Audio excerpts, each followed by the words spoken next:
estaremos hablando uno de los 5 puntos de la doctrina de la gracia. Quizá más de alguno de aquí aún no la conoce. Es por eso que es necesario conocer profundamente el significado de esta doctrina. Porque estas doctrinas cambiaron el mundo, transformaron las ciudades, las sociedades e incluso han cambiado nuestras vidas. Al momento de entenderla, nuestra fe se ha fortalecido y hemos descansado absolutamente en la gracia soberana y salvadora de nuestro Dios. Amén. Así que primeramente quiero hacer una introducción. La doctrina de la gracia son también conocidas como los 5 puntos del calvinismo. Amén. Esta doctrina de la gracia tiene 5 puntos, 5 títulos generales, las cuales tienen su desglose en base a la Biblia. Cada tema de estos 5 puntos tiene base bíblica. Estos 5 puntos del calvinismo son conocidos como los siguientes. El primer punto del calvinismo se llama depravación total. El segundo punto se llama elección incondicional.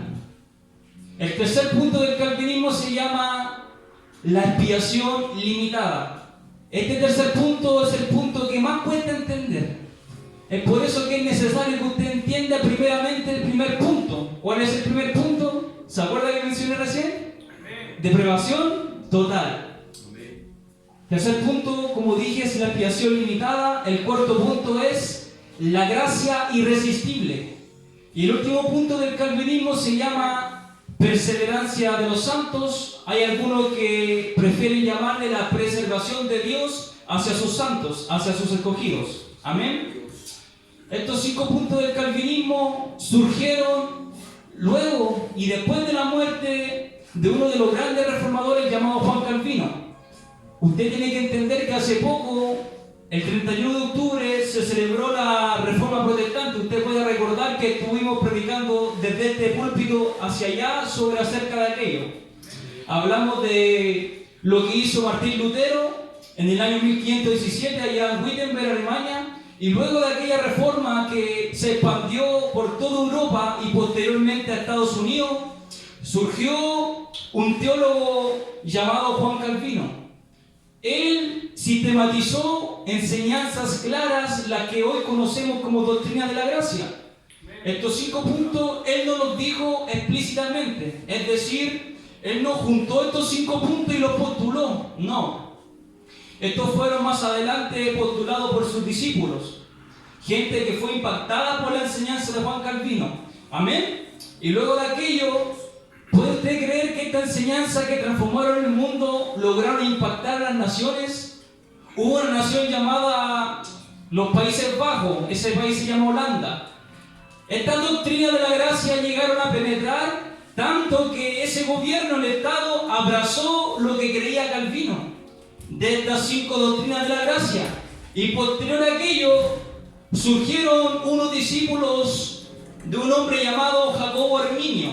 Usted tiene que entender que hay 5 puntos del calvinismo y también están los 5 puntos del arminianismo.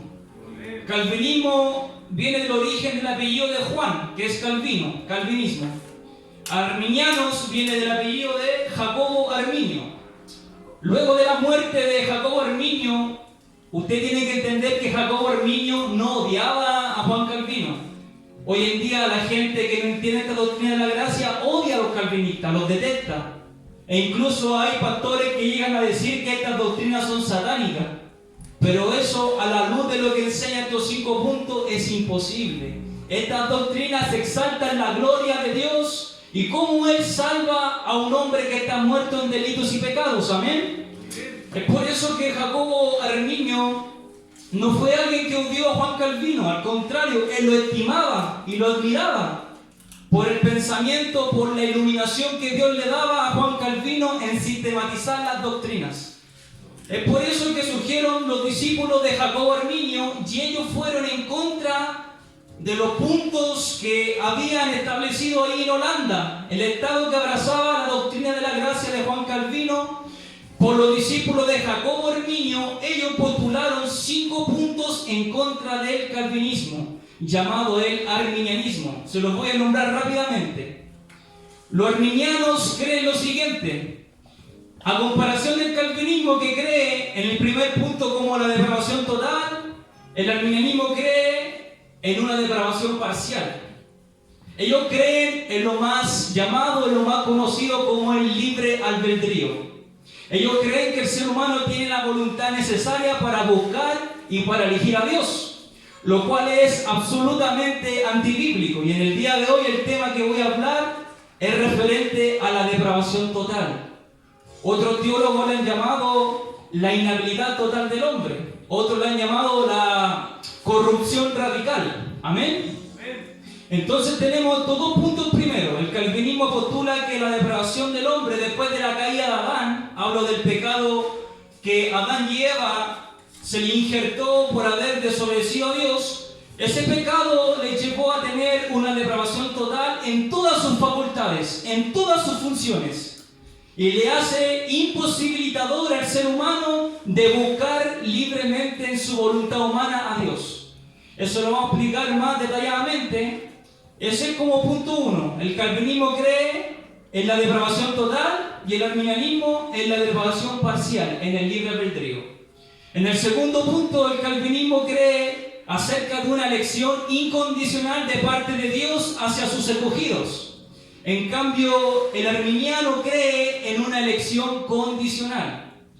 Ellos creen de que Dios predestina a un hombre por su conducta que él va a tener o por su creencia que él va a disponer hacia Jesús.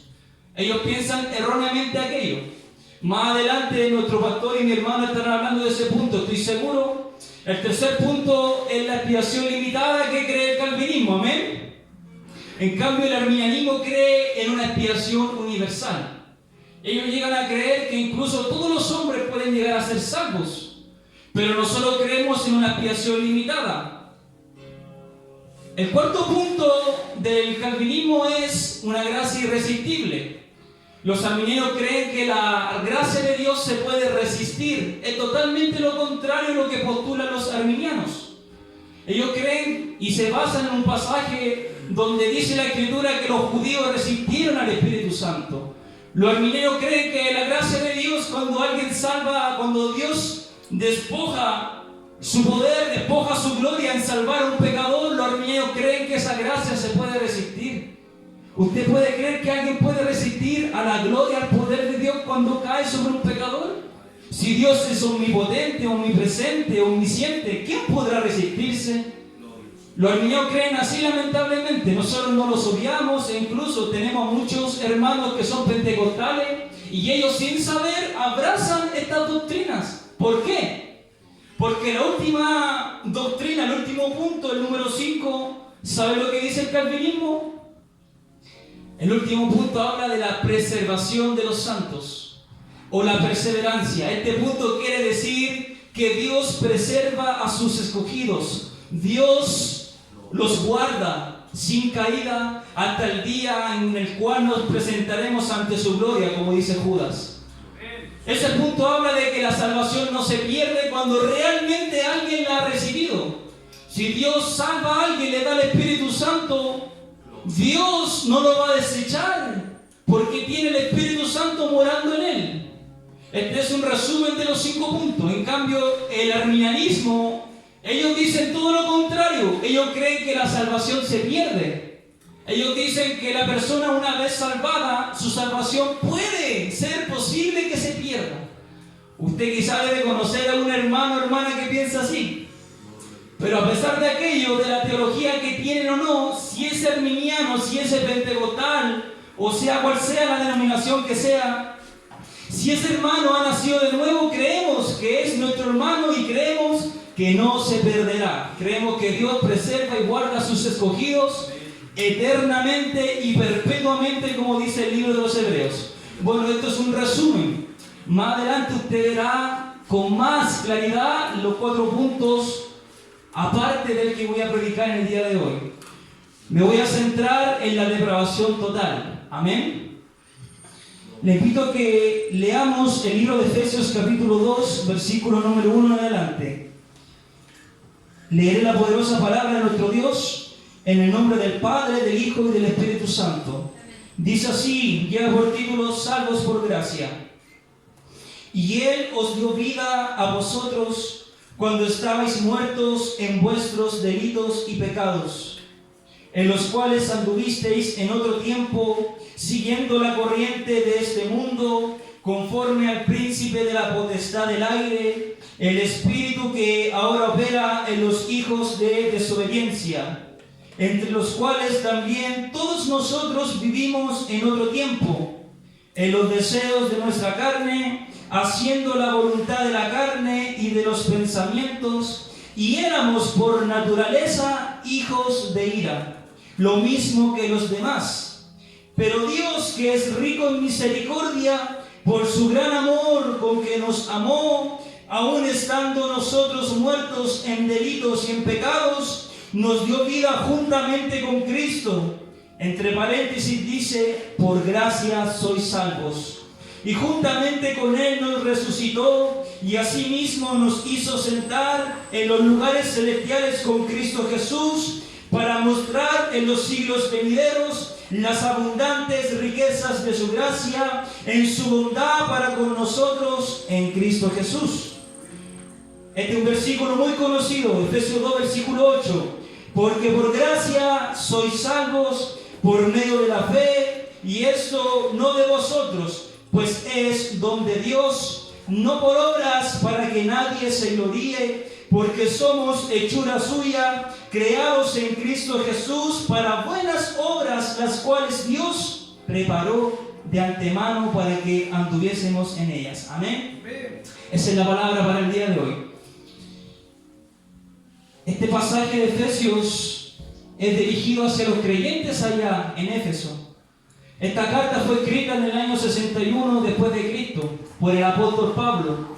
Nosotros creemos que toda la palabra es inspirada por Dios. Amén. Toda fue inspirada por el poderoso Espíritu Santo. El apóstol Pablo, junto a los santos, dice Pedro en su carta, hablaron siendo inspirados por el Espíritu de Dios, por el Espíritu Santo.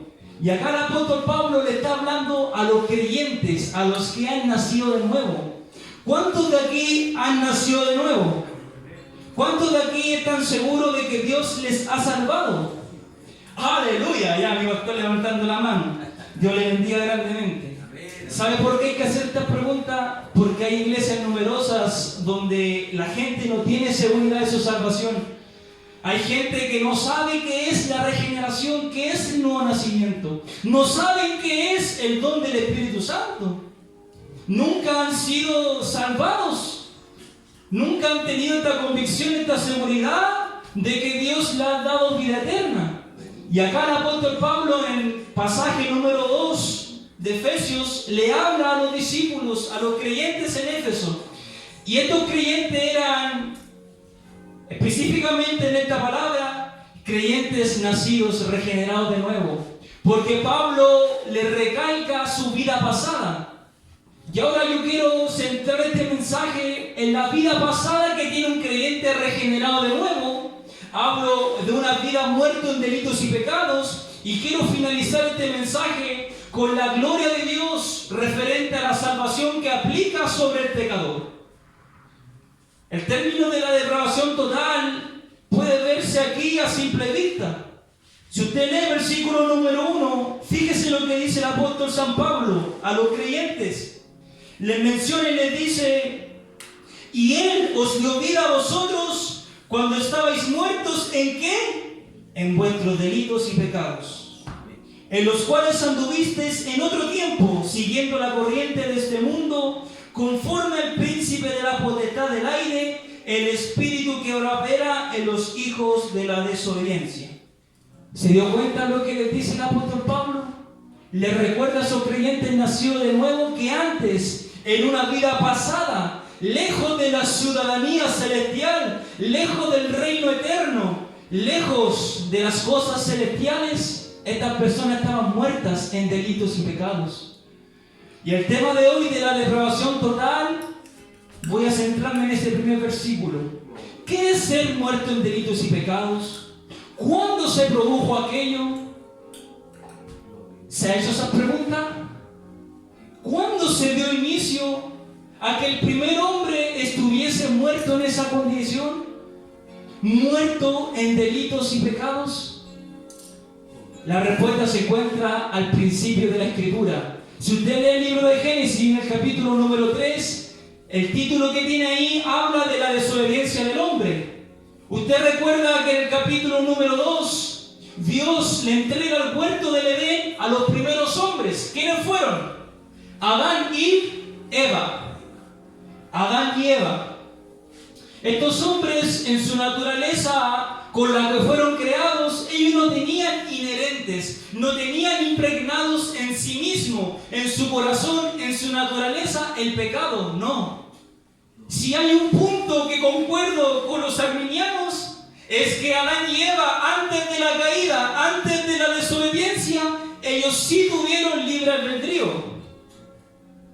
¿Sabes por qué? Porque Dios les dijo: pueden comer de todo, todos los árboles, de todos los frutos, absolutamente, y menos de uno. Hubo un fruto que se les prohibió. Y usted sabe la historia. ¿Qué pasó? Ellos pecaron. Vino el tentador, que fue la serpiente antigua, y ese tentador, que es Satanás, que la Biblia lo describe en el Evangelio de San Juan como un homicida desde el principio. Lo describe como el padre de mentiras. Satanás estuvo ahí en la tentación hacia Adán y hacia Eva. Sabemos que Eva fue la primera que incurrió en el pecado. El apóstol Pablo lo declara en los Corintios. Dice que Adán no fue engañado, sino que Eva fue engañada primeramente. Y ahí Eva luego le dio aquel fruto prohibido a Adán, y ambos, Adán y Eva, cayeron de la gloria de Dios. Ellos desobedecieron. Y me gusta lo que dice un predicador. Él dice de que Adán representa y es símbolo de ser el padre de la raza humana.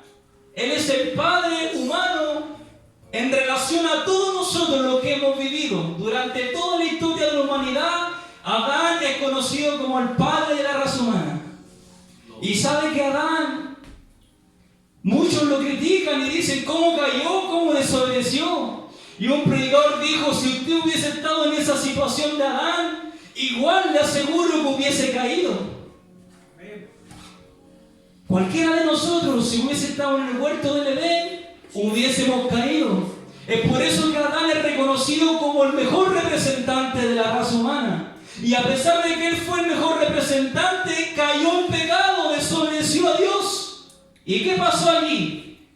Capítulo número 3 narra la desobediencia. Jehová los expulsa del huerto del Edén. Y desde ese momento, escuchen bien, esto es lo importante.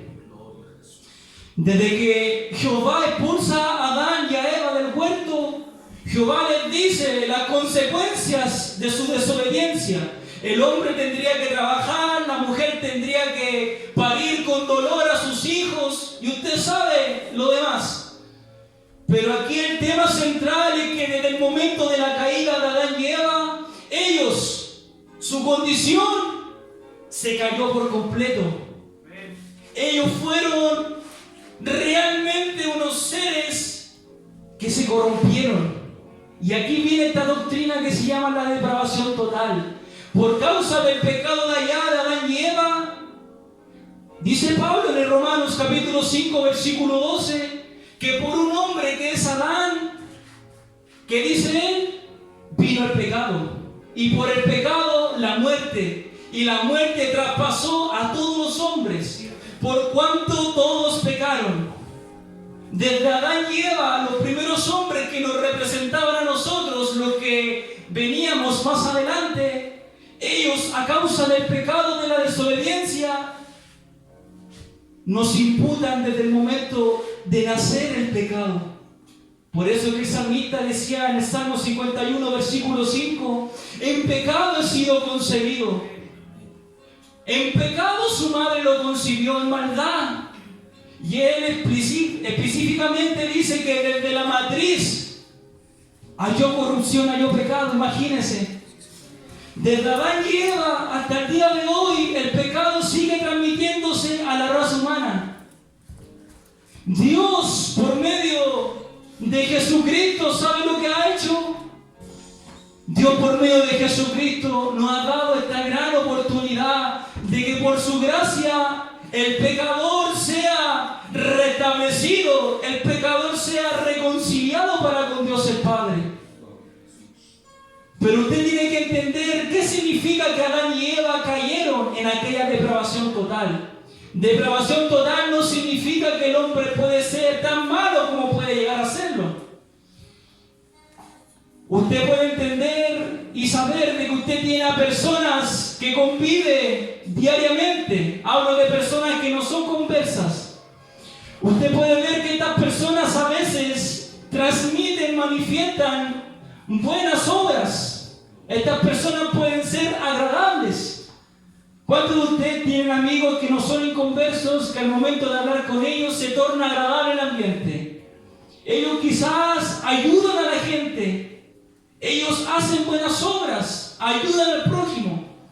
Pero ¿saben? La depravación total, la corrupción radical que habla la Biblia y habla este punto del calvinismo, se centra más allá de lo que uno puede ver por afuera. Esos hombres pueden actuar de manera exterior, de buena manera. Pero esta doctrina habla de que dentro del corazón de ellos, dentro de su conciencia, hay pecado. Dentro de su conciencia hay esclavitud. Su conocimiento está entenebrecido. Y le voy a citar palabras que demuestran lo que le estoy diciendo. Porque Adán y Eva, desde que cayeron, usted tiene que entender que todos nosotros, al momento de nacer, somos pecadores. No vaya a creer usted que se cree alguien bueno. Todos somos pecadores. Romanos 3:23 avala lo que dice Romanos 5:12. El apóstol Pablo dice: por cuanto todos pecamos, todos fuimos destituidos de la gloria de Dios. Eso le pasó a Adán y Eva. Fueron destituidos de la gloria de Dios. Y nosotros al momento de nacer ocurre lo mismo. Recuerdo un solo personaje que fue regenerado, nacido de nuevo desde el vientre. Usted puede acordarse de quién hablo. Juan el Bautista fue el único que Dios, en su misericordia, en su propósito, lo regeneró desde el vientre. Él desde el vientre fue lleno del Espíritu Santo, dice la Escritura. Pero todos los demás tenemos pecado. Todos los demás nacimos siendo malos, perversos. Y le voy a decir esto con la Biblia. Si usted lee el libro de Romanos capítulo 3, versículo número 10, ahí se da cuenta de cómo el pecado ha afectado cada facultad, cada funcionalidad del ser humano. Romanos 3, versículo 10 en adelante, ¿sabe lo que dice la Escritura? El apóstol Pablo habla de la universalidad del pecado. Y esta condición en la que tenían la gente en Éfeso, la gente en Colosas, hablo de los creyentes regenerados del primer siglo. Esta es la condición que nosotros teníamos antes de ser alcanzados por el Evangelio de Dios. Romanos 3:10 dice el apóstol San Pablo, como está escrito: no hay justo ni aun uno. ¿Escuchó bien? No hay justo ni aun uno. No hay quien entienda. No hay quien busque a Dios. No hay ni siquiera uno. Todos se desviaron, todos se hicieron inútiles. Sepulcro abierto en su garganta, con su lengua hablan y hablan mentira, engañan. Él dice: quebranto y desventura son sus caminos, no hay camino de paz. Se apresuran para derramar sangres. Él está hablando del hombre depravado, habla de un hombre que está con una pecaminosidad horrible. Habla del corazón del hombre, de las intenciones, de las motivaciones dentro de sí. Así es el pecador. Así éramos nosotros antes de conocer a Dios. Él dice, el apóstol Pablo, que éramos aborrecedores de Dios. No hay temor de Dios delante de sus ojos, dice. Imagínense cómo es el hombre sin Dios. Cómo es la naturaleza caída. El pecado allá en el huerto impactó tremendamente en nuestras facultades, en nuestras funcionalidades. afectó nuestra conciencia, afectó nuestra razón, afectó nuestro corazón. Sí, amén. Eso es lo que dice la Escritura. Imagínese. ¿Y sabe lo que postula la depravación total? De que el hombre en esa situación, muerto espiritualmente en delitos y pecados, es imposible que busque a Dios como Dios realmente lo requiere, como Dios realmente lo demanda en su palabra. Es por eso que se usa este otro significado. Aparte de depravación total, se usa el significado de inhabilidad del hombre. La palabra inhabilidad es lo contrario, es lo opuesto a habilidad. Usted entiende que alguien puede tener habilidad en sus articulaciones para moverse, puede tener habilidad en base a algún talento que esta persona tiene, pero la palabra inhabilidad es completamente opuesta. Esta palabra implica de que el hombre está incapacitado en buscar a Dios. Imagínese. El ser humano está imposibilitado a buscar las cosas eternas, a buscar las cosas espirituales. Si usted lee 1 Corintios capítulo 2, versículo 14, usted va a tener más claridad sobre lo que le estoy diciendo. Dice el apóstol Pablo, hablando del hombre natural, el hombre que está muerto en delitos y pecados. ¿Sabe lo que dice el apóstol Pablo? Dice que el hombre natural no percibe, no discierne, no dimensiona las cosas que son del Espíritu de Dios, porque no las entiendes y para él le son locura, porque éstas se han de discernir espiritualmente. Eso dice el apóstol Pablo en relación al hombre natural. El hombre natural es todo aquel que está muerto espiritualmente. Es conocido en la Biblia como el hombre impío, el hombre que aborrece a Dios, el hombre que vive a espaldas del Creador. El hombre natural es aquel que está depravado totalmente en todas sus funciones. Es alguien que su corazón está corrupto, se inclina a hacer lo malo. ¿Usted era así antes de conocer a Dios? ¿Quién puede decir amén? Aleluya. Así éramos nosotros. Voy a contar una experiencia propia de mi vida. Yo cuando me encontraba lejos de la gracia de Dios, destituido, esto es algo bien corto, porque aquí lo que hay que saltar es la palabra. Yo cuando estaba lejos de Dios no buscaba de Dios, creía en Dios a mi manera. Me había creado un propio Dios a mi imagen, según mis concupiscencias, según mis deseos, mi pecaminosidad. Y llegó el momento en que Dios llegó a mi vida y me hizo el llamado. Él me llamó, me salvó y me regeneró. Pero mi antigua vida estaba de espaldas a Dios.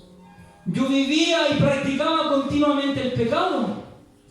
Los vicios que ofrece este mundo y los deseos pecaminosos que ofrece esta vida temporal. Y si usted es creyente y ha sido regenerado, estoy seguro que usted era igual antes, en su vida pasada. No teníamos en cuenta al Creador, no leíamos su palabra, no lo entendíamos. Porque eso es lo que dice Pablo, que el hombre natural no percibe las cosas que son del Espíritu. Esta palabra es espiritual.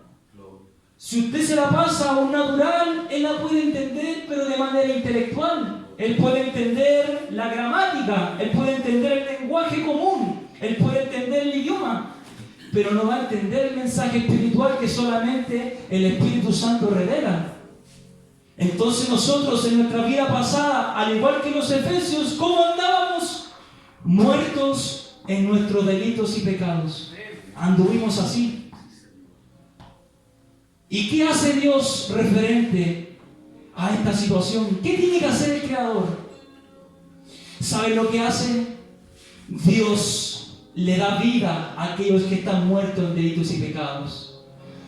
El apóstol Pablo dice, y Él os dio vida a vosotros cuando estabais muertos en delitos y pecados.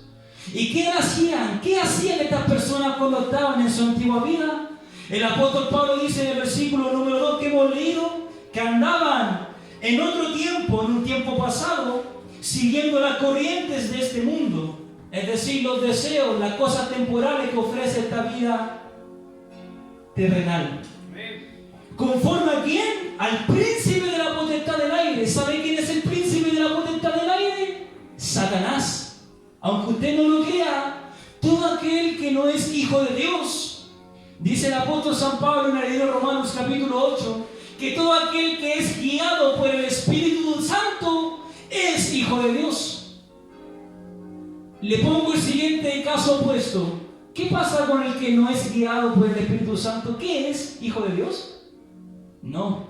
Acá el apóstol San Pablo nos está clarificando de que nosotros en un tiempo pasado, a causa del pecado, anduvimos bajo la potestad, bajo el poderío, bajo el gobierno del príncipe de la potestad del aire. Ese es Satanás. Y este pasaje tiene relación con 2 Corintios 4:4. Ahí habla sobre el hombre natural y la mujer natural que están muertos en delitos y pecados. Dice Pablo en 2 Corintios 4, versículo 4, que el Dios de este mundo, en otras versiones dice el Dios de este siglo. ¿Sabe quién es el Dios de este mundo y el Dios de este siglo? Satanás también. Porque esa B está con D minúscula. Y nosotros cuando hablamos de nuestro Dios maravilloso, de nuestro Dios poderoso, majestuoso, es una B mayúscula en la Escritura, para que sepa. En ese pasaje de 2 Corintios 4:4 hace alusión a Satanás y lo nombra Pablo como el Dios de este mundo. Y dice que el Dios de este siglo o el Dios de este mundo ha cegado el entendimiento de los incrédulos. Imagínense lo que hace Satanás con toda esa gente que se pierde en todo el mundo, con esas personas que no tienen a Cristo y no tienen al Espíritu Santo. El Dios de este mundo, que es Satanás, ha cegado el entendimiento de los incrédulos. ¿Para qué? ¿Cuál es el propósito? Para que no le resplandezca la luz del Evangelio de Cristo, el cual es la imagen de Dios. Es decir, que a causa del pecado, hermano, hermana, el hombre natural tiene su mente esclavizada, tiene el conocimiento entenebrecido. Satanás está operando en muchas personas que son incrédulas e incluso en muchas personas que están convencidas intelectualmente con la palabra. Un ejemplo, Nicodemo, un religioso. Hay muchas personas que van a la congregación y lamentablemente no han nacido de nuevo, aún siguen en su estado de depravación total, aún su corazón es corruptible, aún sus deseos no han cambiado. Es por eso que ellos no tienen buen testimonio. ¿Cómo se conoce a un cristiano? Por los frutos. Por los frutos los conocemos, amén. El árbol malo no puede dar buen fruto. Es una enseñanza que dijo nuestro Señor en Juan capítulo 15. El árbol malo no puede dar buen fruto. Y el árbol bueno no puede dar malos frutos. Esto es un ejemplo claro de una persona que está depravada total. En este lado izquierdo, la persona que está depravada total es representada como un árbol malo. Haga lo que haga, sus frutos no van a ser agradables a Dios. Haga lo que haga, este árbol que es malo, desde su raíz, desde su núcleo. Esto es un dato importante, porque aparte de llamarse esta depravación total, también se le llama corrupción radical. ¿Sabe lo que significa esa palabra radical? Radical viene de la palabra raíz. Habla del núcleo, del centro, es decir, el núcleo, todo el ser de una persona que está depravada totalmente, está corrompida radicalmente, como dice la Escritura. Y como dice esta palabra, sus facultades están imposibilitadas de buscar a Dios. Y esta persona, al ser un árbol malo, que no puede dar buen fruto, al contrario da malo fruto, imagínense, ¿qué puede hacer? ¿Tendrá alguna esperanza para que Dios cambie esa naturaleza? La respuesta es sí. Solamente el Evangelio puede cambiar a aquella persona que está muerta espiritualmente. Nosotros por gracia hemos pasado de ser un árbol malo a un árbol bueno. Porque por gracia de Dios, por causa de esa vid verdadera que es Cristo Jesús, por gracia de permanecer en Él y en su palabra, llevamos mucho fruto. Y los frutos, ¿sabe? Esto es algo importante que usted tiene que entender, amada hermana. Los frutos solamente son posibles cuando el Espíritu Santo viene al pecador. Gálatas 5:22 habla de los frutos del Espíritu: amor, paz, gozo, benignidad, templanza, mansedumbre, etc. Frutos como dignos de arrepentimiento, que también es un fruto producido por el Espíritu Santo. Entonces tenemos esta realidad. El hombre natural no quiere buscar a Dios. Usted leyó Romanos 3, versículo 10. No hay quien busque a Dios. Entonces esta doctrina postula de que el hombre está inhabilitado en buscar a Dios. ¿Y qué hace Dios al respecto? Dios es el que da vida a la persona que está muerta, enceguecida, a la persona que está inhabilitada de buscar las cosas eternas.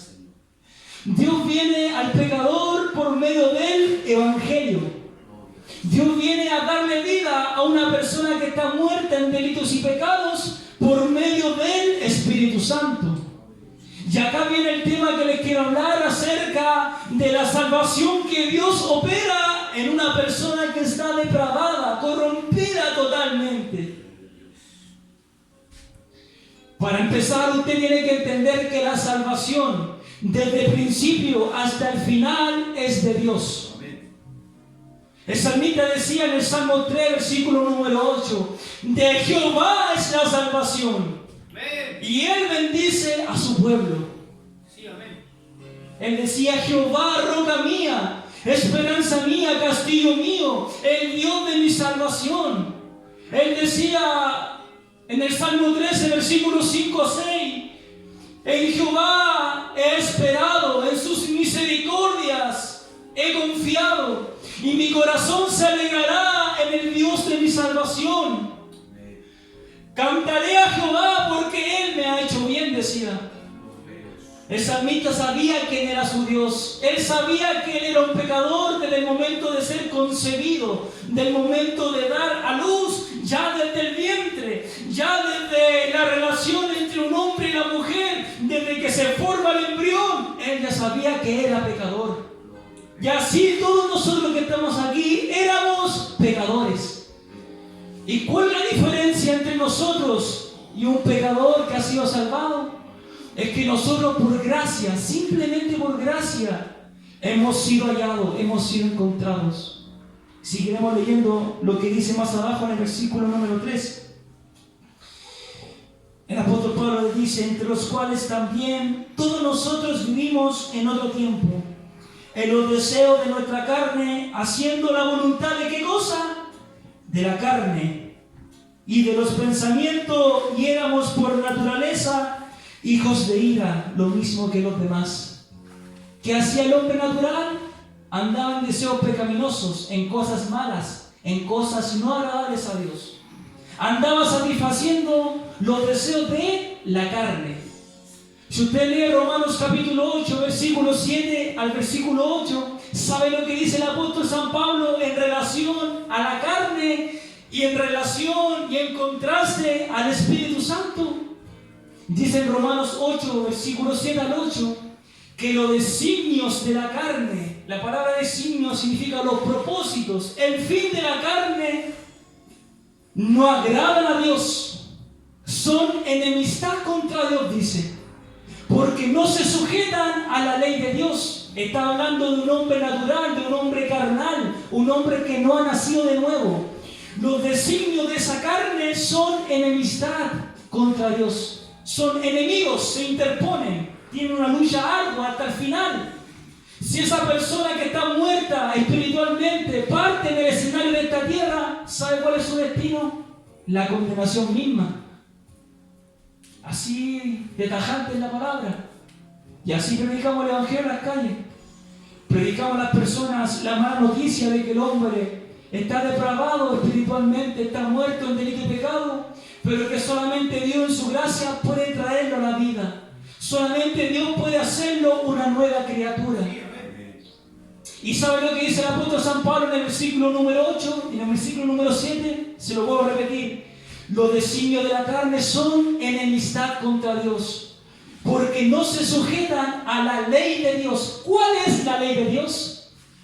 Los 10 mandamientos es conocido la ley de Dios. La palabra entera es conocida como la ley de Dios. El salmista decía: tu ley es mi delicia, de ella medito de día y de noche. Entonces un hombre carnal no puede sujetarse, no puede someterse a la voluntad de Dios, que es espiritual. Y eso dice el apóstol Pablo en el versículo número 8, porque no puede hacerlo. Es decir, es imposible. La palabra puede significa que está incapacitado, no tiene la capacidad de someterse a la voluntad de Dios. Estamos acá en el término de un hombre que tiene depravación total, alguien que no ha sido redimido, amén. Y más adelante dice el apóstol Pablo a los creyentes, esta palabra es para ustedes: mas vosotros no sois los que andan en la carne, vosotros sois, y les dice, les recalca de que tienen el Espíritu de Dios. Y dice que el que no tiene el Espíritu de Cristo no es de Él. Y Él dice en Romanos 8, versículo 16, porque el Espíritu Santo da testimonio a mi espíritu humano de que somos hijos de Dios. Y en ese mismo pasaje dice que los que tienen el Espíritu Santo, estos son guiados y son llamados hijos de Dios. Y Él dice una verdad que usted la tiene que recapacitar. Fíjese y póngase en el lugar de las personas que están muertas en delito y pecado. Hablo de esas personas que no han sido regeneradas. Dice el apóstol Pablo que el que anda conforme a la carne morirá. Esa muerte habla de una muerte espiritual, pero también de una muerte eterna. Usted puede recordar aquel pasaje de Romanos capítulo 6, 23, donde dice que la paga del pecado, ¿qué es? Muerte. Esa paga significa el resultado, el salario que uno recibe a causa de la pecaminosidad de alguien que no ha nacido de nuevo, de alguien carnal que anda en las cosas de la carne. ¿Cuáles son las cosas de la carne? Murmuraciones, pleitos, borracheras, disensiones, enemistades, dice Gálatas, etc. Sabemos todo lo que es alguien que es considerado como alguien que anda en la carne. Pero todo aquel que anda en la carne sin ser regenerado, dice el apóstol San Pablo, que morirá. Pero más si por el Espíritu Santo hacéis morir las obras de la carne, viviréis. Usted que es creyente, nació de nuevo, usted tiene el Espíritu Santo. Y a causa de tener el Espíritu Santo, usted puede mortificar, puede aniquilar los deseos de la carne que constantemente en su vida se van presentando, se van manifestando, se van asomando.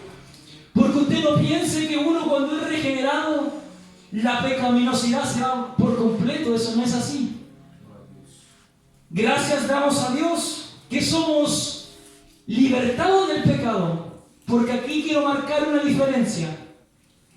El hombre en su depravación total, acá en este lado izquierdo, muerto en delitos y pecados, él está esclavo del pecado. ¿Sabe lo que significa ser esclavo? Que él no es su propio dueño, él no puede controlar sus deseos. La persona que está muerta en delitos y pecados va a andar frecuentemente y constantemente dirigido hacia lo malo. Es por eso que Cristo Jesús le dijo a los fariseos, usted recuerda en el Evangelio de San Juan capítulo 8, versículo número 35, Cristo Jesús dijo esta realidad referente al pecado: cualquiera que practica el pecado es esclavo del pecado. Esa práctica es algo continuo, es algo constante que el inconverso hace. Sabemos que nosotros no somos inconversos, que por gracia de Dios hemos sido salvados. ¿Y cuál es la escapatoria? ¿Cuál es la salida para alguien que está muerto en delitos y pecados? Cristo dijo más atrás, Juan 8:32, conoceréis la verdad y la verdad os hará libre. ¿Y quién es la verdad? Cristo Jesús es la verdad. Pero ojo, la gente malinterpreta este pasaje y dice, yo tengo que conocer a Cristo y Él me va a libertar. si usted lee más adelante, en el versículo número 36 dice: si verdaderamente el Hijo os libertare, seréis verdaderamente libres. ¿Quién es el que liberta? El Hijo. Él tiene la potestad, Él tiene la autoridad para libertar a aquellos que están bajo el yugo de la esclavitud. Y Dios, cuando liberta a alguien, y acá quiero estar centrándome en este mensaje ya, sobre la salvación que hace Dios en alguien que está depravado totalmente. Porque los efesios lo experimentaron.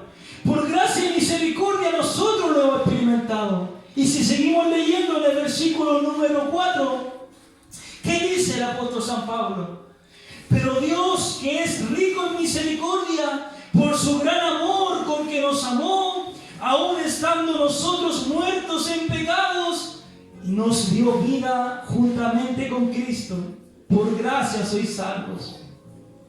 Y juntamente con Él nos resucitó, y asimismo nos hizo sentar en los lugares celestiales con Cristo Jesús, para mostrar en los siglos venideros las abundantes riquezas de su gracia en su bondad para con nosotros en Cristo Jesús. Porque por gracia sois salvos por medio de la fe, y esto no de vosotros, pues es don de Dios, no por obras, para que nadie se gloríe. Porque somos hechura suya, creados en Cristo Jesús para buenas obras, las cuales Dios preparó de antemano para que anduviésemos en ellas. ¿Se da cuenta el cambio que da Dios a una persona que está depravada, corrompida espiritualmente? Hablo de esa persona que su corazón no ha sido transformado. La Biblia lo describe así para que usted entienda de mejor manera. El hombre que está depravado es conocido como alguien que tiene un corazón ¿de qué? De piedra. ¿Dónde sale aquello? Ezequiel habla de aquello. Ezequiel 16, Ezequiel 36. ¿Y sabe lo que hace Dios en un corazón de piedra? ¿Qué representa el corazón de piedra primeramente? Un corazón de piedra significa un corazón no regenerado. Un corazón que tiene orgullo, que tiene rencor, que tiene odio. Un corazón que no puede buscar a Dios. Porque Jeremías dice en su libro, en el capítulo 17, versículo 9, que el corazón es espantoso. El corazón es terrible. El corazón es depravado, dice él. ¿Quién podrá conocerlo? El corazón es corrompido, dice Jeremías. Trata de decir ahí. Entonces Ezequiel toma esta ilustración del corazón y dice que el corazón muerto, habla de una persona que está muerta en delitos y pecados, lo toma como una referencia de que tiene un corazón de piedra. ¿Y qué hace Dios con un corazón de piedra? Acá viene la obra de salvación que Él hace. Aprovechando que estamos en Ezequiel, recordando ese pasaje, Ezequiel 36, versículo 25 al 27, ¿qué dice la palabra de Dios? Referente a alguien que tiene un corazón de piedra. ¿Qué hace Dios? ¿Cómo obra? ¿Y cómo se llama esa obra? Dice la Escritura, esta es la obra que Dios hace en un cadáver andante. ¿Quién es un cadáver andante? Todo aquello que está muerto en delitos y pecados. Hablo de las personas que no han conocido el don celestial del Espíritu Santo. Estas personas que se mueven pueden presumir que tienen vida, pero por dentro no tienen. No tienen. Por eso que Pablo decía sepulcro abierto en su garganta. Son un sepulcro. Los fariseos eran sepulcros blanqueados. ¿Y qué hace Dios para estas personas? ¿Qué hace para cambiar ese corazón de piedra? Ezequiel 36, 25, 27 dice la palabra que Dios derramaré sobre vosotros agua limpia, dice. Agua limpia. ¿Qué significa el agua limpia? El agua limpia, según la palabra, significa la palabra misma. La palabra misma de la mano con el poder del Espíritu Santo. Porque la palabra es la única que puede purificar, limpiar nuestras conciencias. Es lo único. Y el apóstol San Pablo dice eso en los Hebreos, hablando de la sangre de Cristo. ¿Cuánto más la sangre de Cristo limpiará de vuestras vanas conciencias? La sangre, la palabra, el poder del Espíritu Santo nos puede limpiar.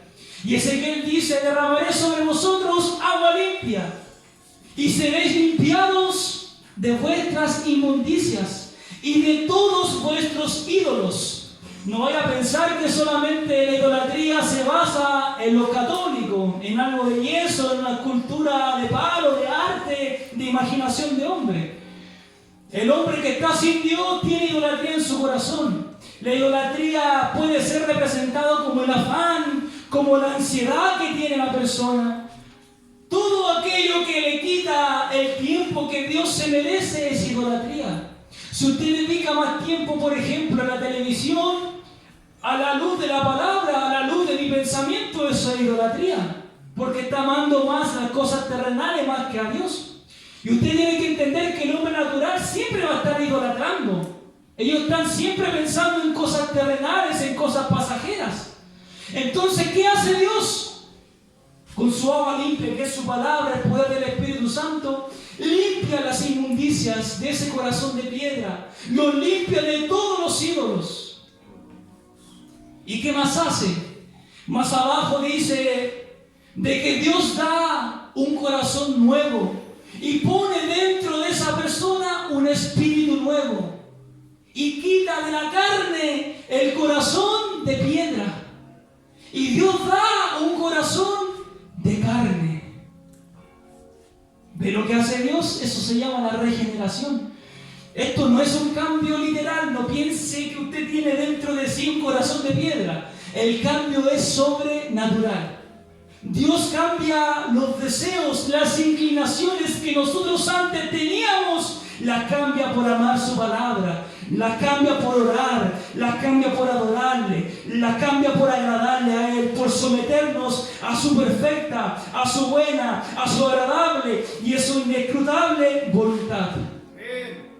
Dios hace eso, cambia la naturaleza del hombre. Esto es el nuevo nacimiento y me gustaría que usted, amada hermana, amado hermano, junto con mi persona, día tras día, valoremos lo que Dios ha hecho con nosotros. Recordemos día a día nuestra vida que teníamos antes de que Él nos llamase, desde las tinieblas hacia la luz admirable que es en Cristo Jesús. Porque Él que hizo nos atrajo, nos sacó, nos levantó de ese camino espacioso que era el mundo, que era la falsa religión, y nos trajo su evangelio poderoso, a su evangelio que, como diría Pablo, es la dinamita para la salvación, es el poder de Dios para la salvación. Tenemos que ser agradecidos, porque Dios hace ese cambio, lo hizo en nosotros, cambió nuestro corazón. ¿Y qué hizo más Dios? Esto es importante, versículo número 27 de Ezequiel 36. ¿Qué hizo Dios o qué hace aparte de quitar el corazón de piedra y poner un corazón nuevo de carne y poner un espíritu recto, un espíritu bueno, agradable a su voluntad? Versículo 27 dice Jehová: y pondré dentro de vosotros mi espíritu. Ese espíritu es con E mayúscula. En la Escritura, cuando la E es mayúscula, hace alusión al Espíritu Santo. ¿Y sabe cuál es la garantía? ¿Cuál es el beneficio? ¿Cuál es la dicha de recibir el Espíritu de Jehová? El Espíritu Santo, el Espíritu de santidad, todos los nombres que usted conoce que tiene el Espíritu Santo. Es que recientemente ahí, usted y yo estamos capacitados para poner por obra la palabra. Porque Jehová dice: pondré dentro de vosotros mi espíritu y haré que andéis en mis preceptos y guardéis mis estatutos y los pongáis por obra. ¿Puede creer, imaginar cuán grande obra hace Dios en el corazón del hombre? Cómo Dios nos ha cambiado y cómo Dios nos sigue cambiando, renovando el entendimiento de nuestra mente día tras día al leer su palabra. Es maravilloso. Y usted tiene que entender, para ya estar finalizando ya, me he alargado mucho ya, aleluya.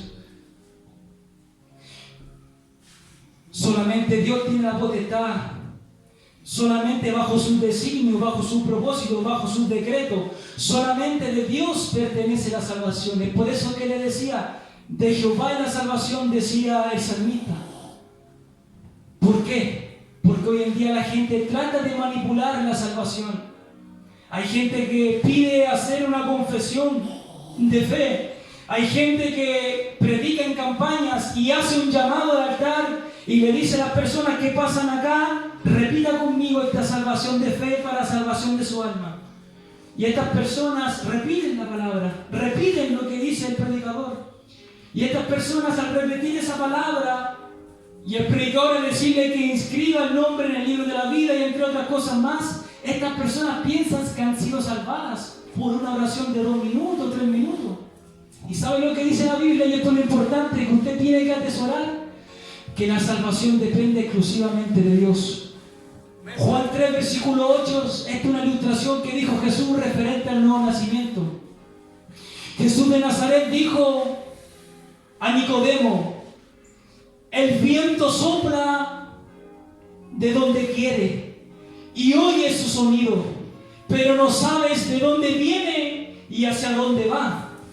Así es todo aquel que es nacido del Espíritu. El nuevo nacimiento es exclusivamente de Dios.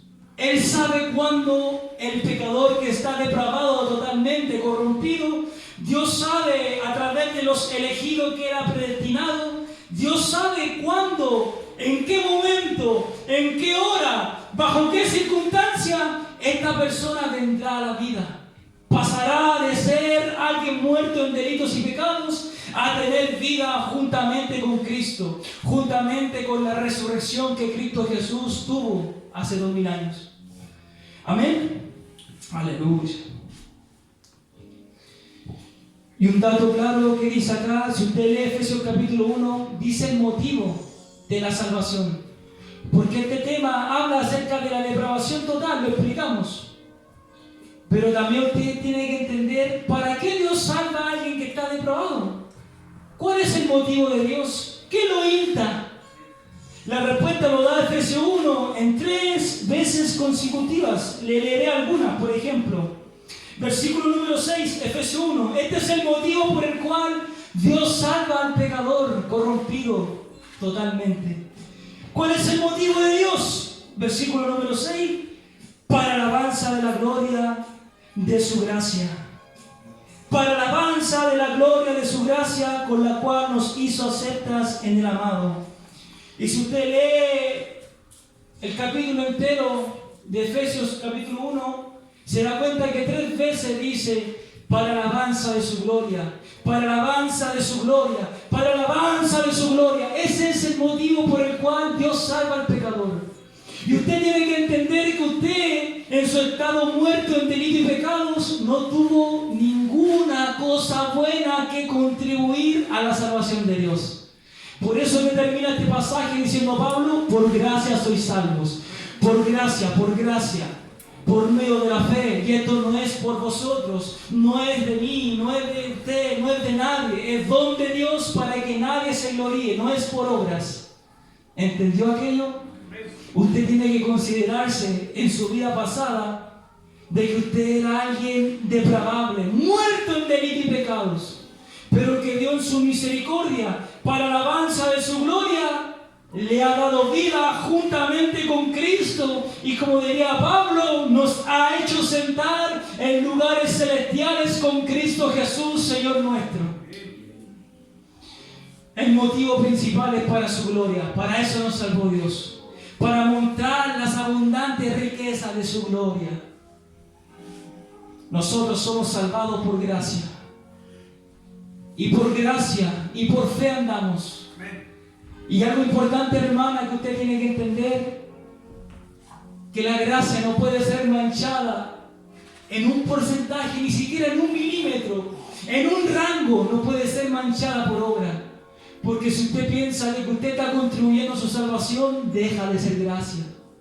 Romanos 11 dice el apóstol San Pablo de que si la salvación es por gracia, no puede ser por obra, ya que si contiene obras, deja de ser gracia, y viceversa. Si la obra es obra y contiene un poco de gracia, deja de ser obra. La salvación es por gracia, y la gracia es un regalo inmerecido. Es una dádiva que Dios da a sus escogidos. Me gustaría pensar que todos acá, hasta los más pequeños, hasta las más pequeñas, me gustaría pensar y ser optimista de que todos somos predestinados para ser salvos. Todos somos predestinados para la vida eterna. Amén. Póngase de pie.